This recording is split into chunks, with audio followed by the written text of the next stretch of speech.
Hola, ¿cómo están? Bienvenidos a una nueva sesión de la Escuela de Invierno de la Winter School sobre las relaciones entre el Mercosur y la Unión Europea.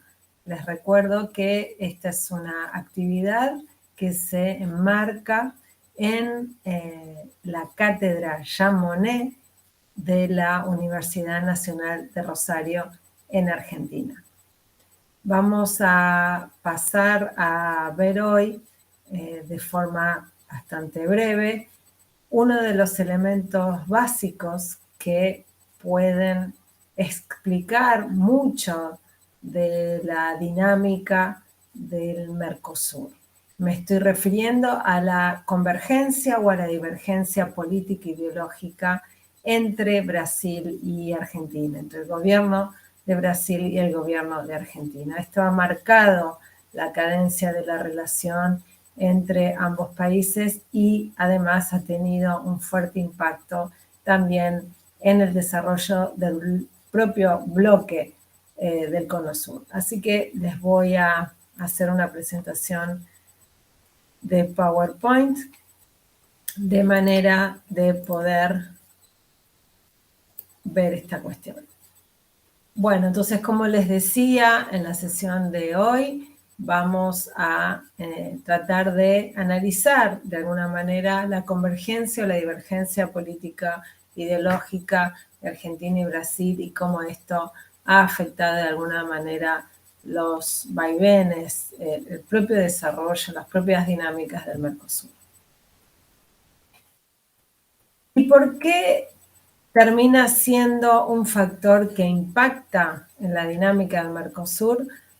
Porque básicamente la estructura institucional del Mercosur es intergubernamental, es decir, está únicamente formada por funcionarios diplomáticos nacionales de cada uno de los estados parte y porque la diplomacia presidencial termina siendo un elemento fundamental. Es decir, cuando no se logran los consensos requeridos a nivel técnico, es en las cumbres, es en las reuniones entre presidentes donde muchas veces se destraban los disensos, se destraban las diferencias.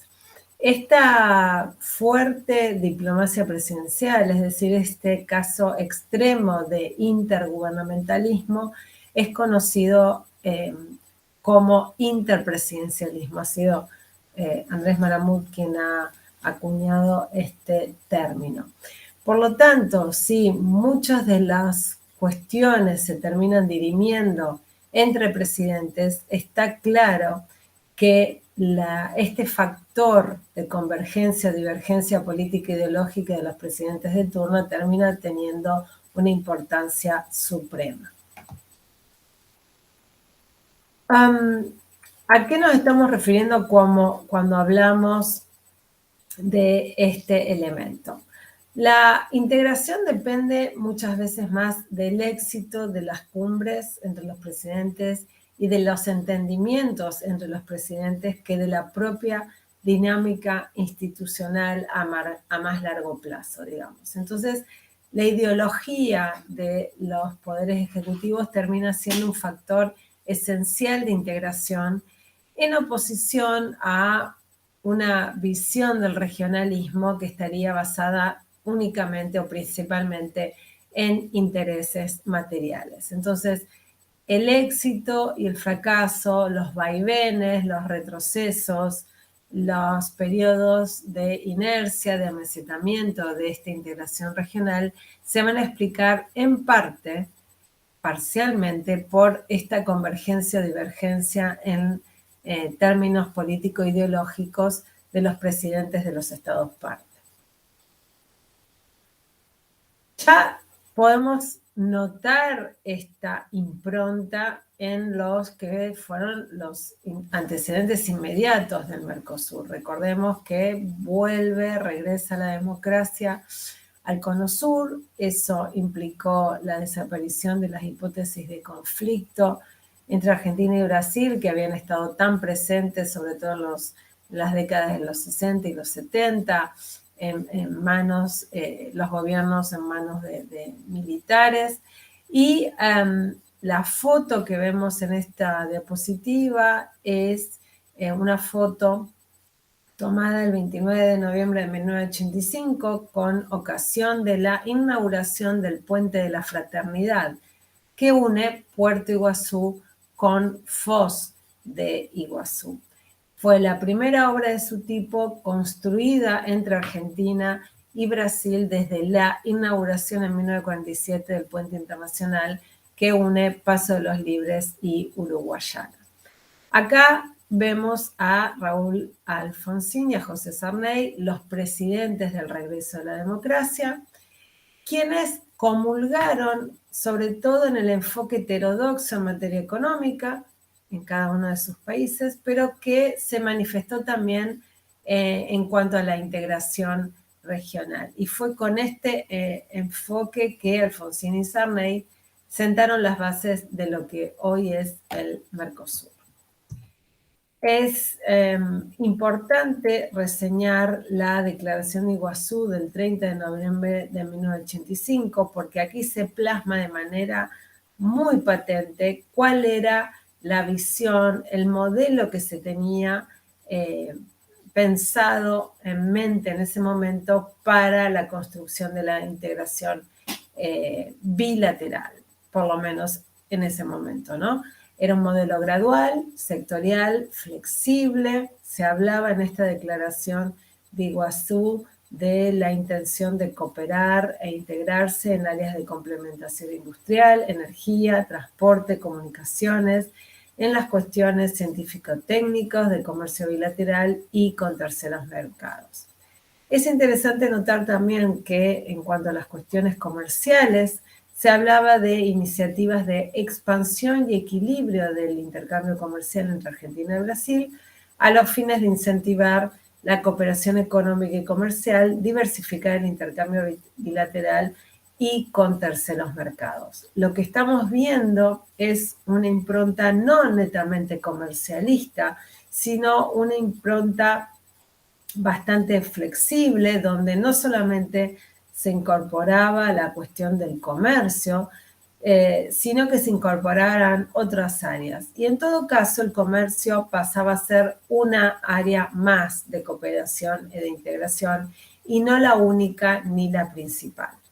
Para 1986, digamos, un poco haciendo seguimiento de esta declaración de Iguazú, se firma y comienza, digamos, el Programa para la Integración y Cooperación Económica, que se conoce como PICE, argentino-brasileño.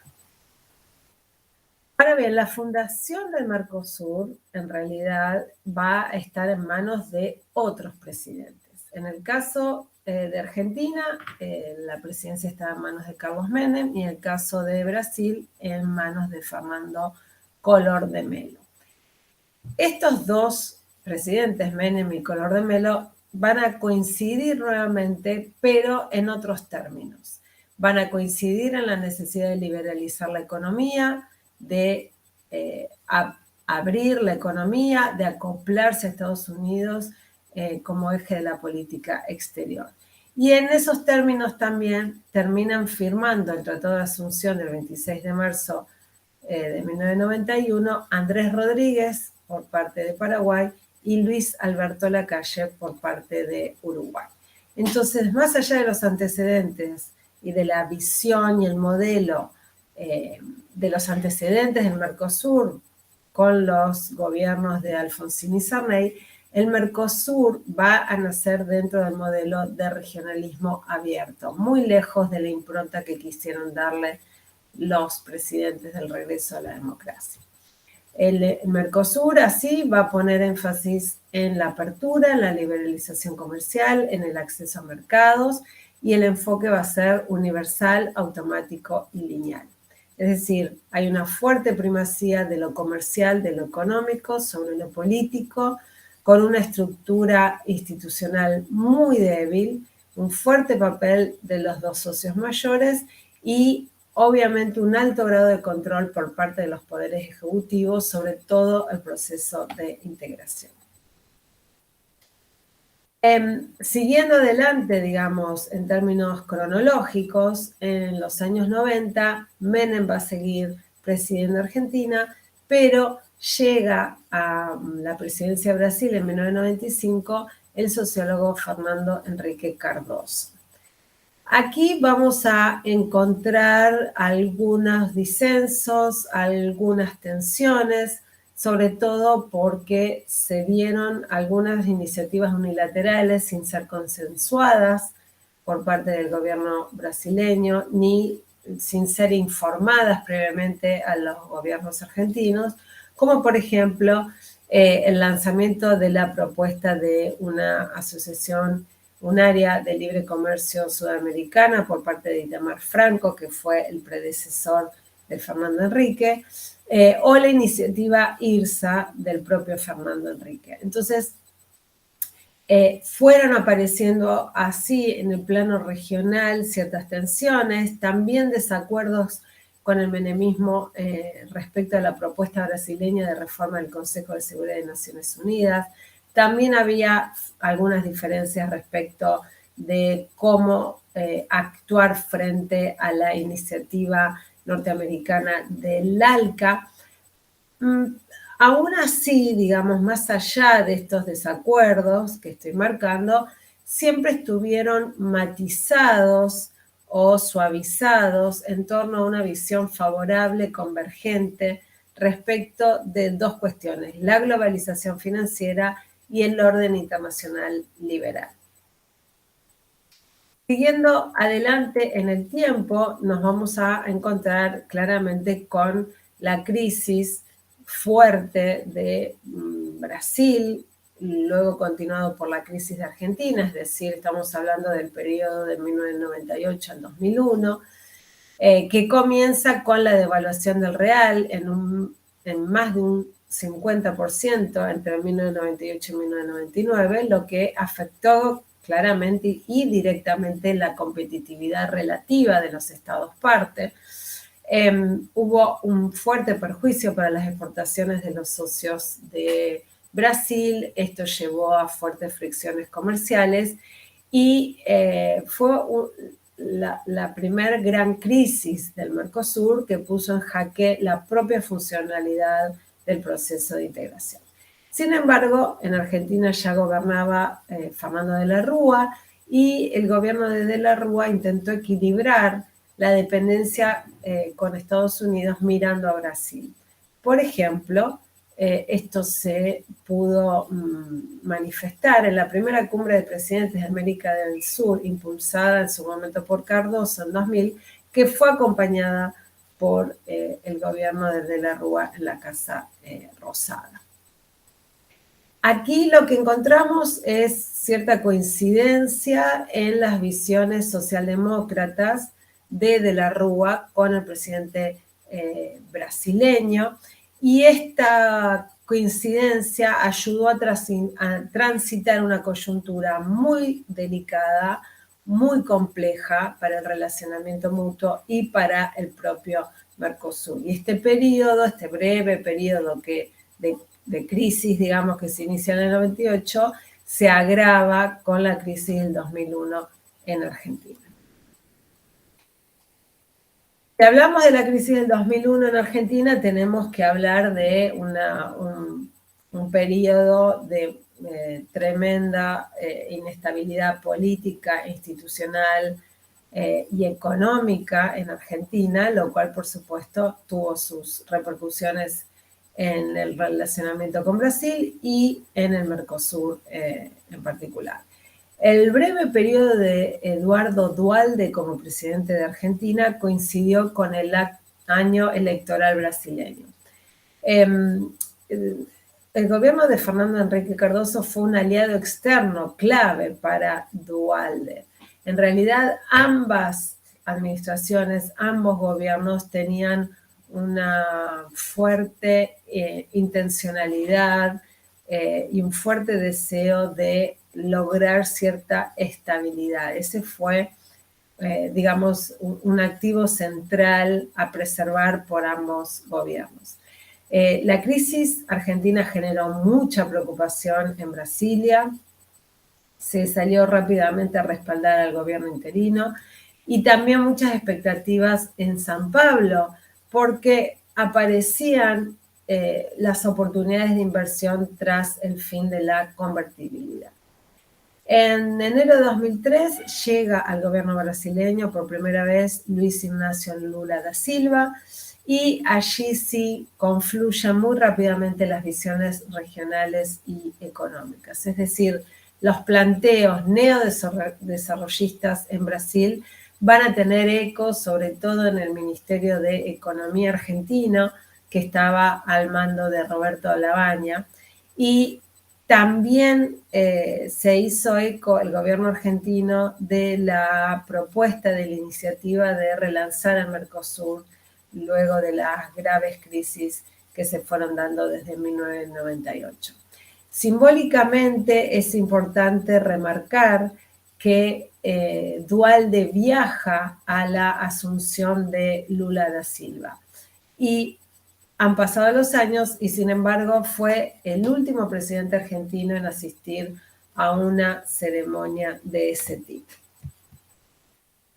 Bueno, luego vamos a encontrarnos con un periodo sumamente extenso, en clave progresista, en clave a la izquierda, entre 2003 y 2015, a partir del triunfo del kirchnerismo en Argentina. Entonces se abre una extensa etapa de entendimientos mutuos fuertes, producto de la sintonía del kirchnerismo con el gobierno del Partido de los Trabajadores, aunque con algunos grises.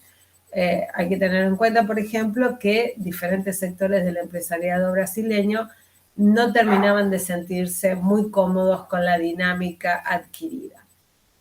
Se reconfigura el Mercosur en clave de regionalismo posliberal o poshegemónico, y hay un documento importante, el Consenso de Buenos Aires del 2003, que va a reflejar esta coincidencia. Se habla en este documento de la integración como proyecto político que debe basarse en un modelo de desarrollo en el cual se asocian el crecimiento, la justicia social y la dignidad de los ciudadanos, y es el puntapié para toda una fuerte reconfiguración hacia una priorización de la agenda social.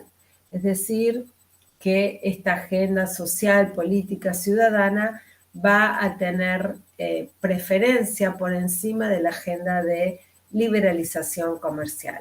También se pone énfasis en la disminución de las asimetrías intrazona, en la promoción de la igualdad social, la promoción de los derechos humanos, y vamos a ver que en esta época, por ejemplo, en la estructura institucional del Mercosur hay nuevas incorporaciones como el Instituto Social, el Tribunal Permanente de Revisión, se crea y se empieza a implementar el Fondo FOSEM, y también se crea el Parlamento del Mercosur en reemplazo de la Comisión Parlamentaria Conjunta. Siguiendo con este periodo, digamos, cabe destacar que poco a poco la sintonía bilateral fue perdiendo sobre todo intensidad hasta llegar a un cierto enfriamiento en el vínculo entre Cristina Fernández de Kirchner y Dilma Rousseff. A ver, en los primeros meses del gobierno de Rousseff se mantuvieron las grandes líneas, las grandes estrategias de política exterior del gobierno anterior, es decir, de Lula, incluyendo la consolidación del liderazgo regional. Sin embargo, a lo largo de los meses del gobierno de Dilma Rousseff, América del Sur va perdiendo importancia en la política exterior brasileña y Mercosur dejó de ser prioritario para Brasil. Aunque la defensa del Mercosur siempre se consideraba una política de Estado. La idea del gobierno de Rousseff era avanzar en áreas no comerciales, en la cuestión de la reindustrialización y el desarrollo de infraestructuras. Cristina Fernández, en ese sentido, mantuvo la férrea defensa del Mercosur y la importancia estratégica de Argentina en dicho bloque. Este es el periodo donde se suspende a Paraguay y en ese momento se logra la adhesión de Venezuela. No obstante, los conflictos comerciales y económicos con Brasil, sumados a la crisis internacional del 2008 y al liderazgo que Brasil en la región tenía con el gobierno de Lula da Silva, todo esto fue cambiando la satisfacción, digamos, el grado de satisfacción del kirchnerismo con la relación con Brasil. El resultado fue el acercamiento de Argentina a otros actores en la región y fuera de ella para llenar de alguna manera los vacíos provocados por estos elementos. Luego vamos a entrar en una nueva etapa. Asume Mauricio Macri, como presidente de Argentina, lo cual coincide en el tiempo con el proceso de impeachment a Rousseff, que terminó materializándose poco tiempo después de asumido el gobierno de Cambiemos. Macri en sus primeros tiempos coincidió con la presidencia interina de Michel Temer, donde se dio una fuerte sintonía en base a una visión compartida entre Argentina y Brasil en torno de los males del populismo y la necesidad de una mayor apertura económica conjunta y la necesidad de reinsertarse en el orden internacional liberal. También Macri y Temer coincidían en la necesidad de flexibilizar las normas del Mercosur. Es en este periodo donde se suspende a Venezuela del bloque en aplicación al protocolo de Ushuaia sobre compromiso democrático en el Mercosur. Claro, esta sintonía que comienza entre Macri y con Temer se prolonga al ganar Jair Bolsonaro la presidencia de Brasil e iniciar su periodo en enero del 2019. Se profundiza la agenda heredada del periodo inmediatamente anterior y esto se materializa en la firma del acuerdo entre Mercosur y Unión Europea.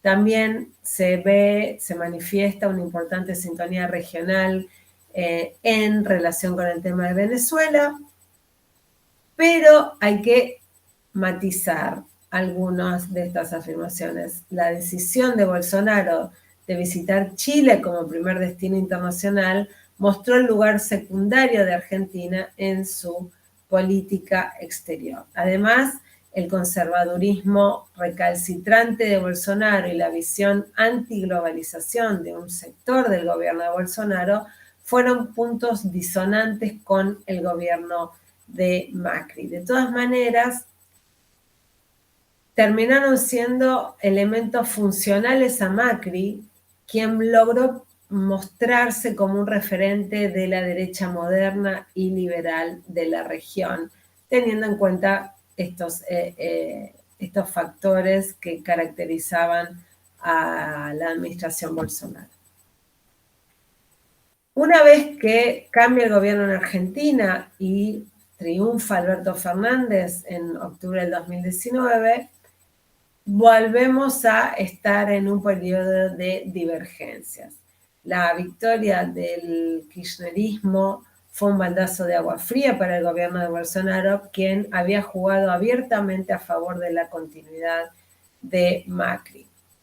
El regreso del peronismo al poder en Argentina introdujo enormes fricciones en el vínculo bilateral, incluso de tipo personal entre los dos presidentes, algo que no había ocurrido en la historia del Mercosur, y claramente se veían las enormes distancias que había entre un gobierno y otro, ¿no? Progresismo versus conservadurismo popular, heterodoxia económica versus ultraliberalismo, oposición limitada a Estados Unidos versus acoplamiento, por decirlo en forma muy breve. Las discrepancias tenían que ver justamente con la necesidad de la flexibilización del bloque que permitiera negociar acuerdos de libre comercio con terceros países de forma individual, y también había fuertes tensiones en torno a la revisión del arancel externo común. Luego de este periodo de fuertes divergencias, Lula da Silva gana el 31 de octubre del 2022 la presidencia, vuelve al gobierno Lula da Silva, y esta nueva etapa comienza en enero del 2023. Lula da Silva pasa a gobernar un país fuertemente fragmentado, fuertemente polarizado, ganó con el 50,9% de los votos frente a Jair Bolsonaro. Se vuelve a producir entonces la sintonía política ideológica con el presidente argentino, es decir, con Alberto Fernández, y coinciden, por ejemplo, en que Mercosur debe llevar adelante una agenda ambiciosa de negociaciones de acuerdos con terceros países, que hay que corregir las asimetrías internas del bloque, y también van a coincidir en la incorporación como socio pleno de Bolivia y en la necesidad de reincorporar a Venezuela. En cuanto al acuerdo Mercosur-Unión Europea, ambos concordaban en la idea de avanzar, pero que sea un acuerdo balanceado, equilibrado, que logre contemplar los intereses de ambas partes. ¿Cuáles son las perspectivas futuras en estos términos de disidencia o convergencia política ideológica? Bueno, vamos a, en primer lugar, tener en cuenta que se van a dar las elecciones presidenciales en Argentina el 22 de octubre del 2023. Y hay chances de que el signo político del gobierno en Argentina vire hacia la derecha. Si esto ocurriera, lejos de profundizar la UNASUR, la CELAC, el Mercosur, que han sido impulsadas por el kirchnerismo, la política exterior estaría más cerca de Occidente, de Estados Unidos, más lejos de la región. Y un gobierno de la derecha intentaría el ingreso a la OCDE, intentaría avanzar sin grandes miramientos en el acuerdo con la Unión Europea, se pondría el énfasis en el comercio regional abierto y no se intentaría entrar en los BRICS. Todos estos elementos, en forma muy sintética, implicarían una nueva etapa de desacuerdos, de diferencias, de tensiones entre Argentina y Brasil. Ahora bien, si siguiera ganando el oficialismo, en este caso con el candidato Sergio Massa, seguiría habiendo con el gobierno de Brasil ciertas coincidencias, aunque sería una política exterior bastante más pragmática y menos zigzagueante, menos sinuosa que la del gobierno de Alberto Fernández. Sea quien gane, los escenarios están todos abiertos. Puede volverse a una irrelevancia del bloque, puede surgir una etapa de amesetamiento, puede haber incluso retrocesos. Difícilmente haya grandes progresos en la agenda interna y externa del Mercosur. En todo caso, eso lo podremos discutir más fehacientemente en la edición de la Winter School sobre relaciones entre el Mercosur y la Unión Europea el próximo año. Muchísimas gracias y pueden seguirnos en nuestra página web o pueden enviarnos sus consultas, sus inquietudes, sus comentarios a nuestro email. Un saludo y nos vemos pronto.